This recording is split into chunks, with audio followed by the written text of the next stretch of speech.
Un automobiliste a acheté par mégarde une Ioniq 5 sans charge rapide. Ah ouais? Ça existe? Une Ioniq 5 sans charge rapide, vraiment?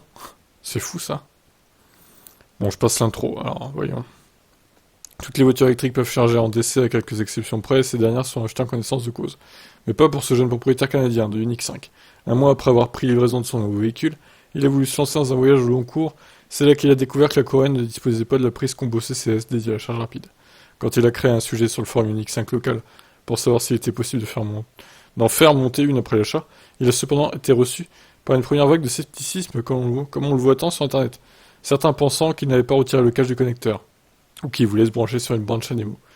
Puis devant l'évidence que la voiture n'était pas équipée d'un chargeur DC, d'autres ont pensé que c'était un défaut d'assemblage.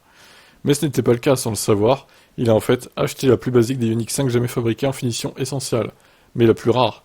30 unités écoulées seulement en 2022. Il s'agit en fait d'un modèle qui a exclusivement été vendu sur le marché canadien pendant quelques mois en début d'année dernière, comme seul objectif de ramener le prix sous la barre des 45 000 dollars canadiens, soit l'équivalent de 30 000 euros pour pouvoir prétendre un bonus écologique de 10 000 dollars canadiens, 6 640 euros. Objectif atteint de justesse avec un tarif final de 44 999 euros, mais ça a nécessité de trancher dans le vif. Plus de réglage de sièges passagers sur 6 axes, pas de pompe à chaleur, de préchauffage des batteries, de volants chauffants. Au Canada, ouais, c'est quand même un comble. Et donc de charge courant continu. En avril, le gouvernement canadien décide de le relever à barre à 55 000 dollars canadiens, soit 36 500 euros, et cette version avait donc disparu du catalogue. Oh non, c'est con ça. Ah, il a pas fait attention là, le monsieur. Hein. Effectivement, la modèle 3 de 150 km d'autonomie, on se souvient. C'était assez cocasse aussi. Le propriétaire s'estime floué, arguant que le site de Hyundai à l'époque n'affichait pas de façon claire les capacités de recharge pour la moins limitée de sa voiture. Il pourrait néanmoins obtenir gain de cause puisqu'il serait actuellement pour parler avec son concessionnaire pour l'échanger contre une Ioniq 5 avec charge courant continu. Gratuitement ou contre une rallonge, ça reste déterminé, ok.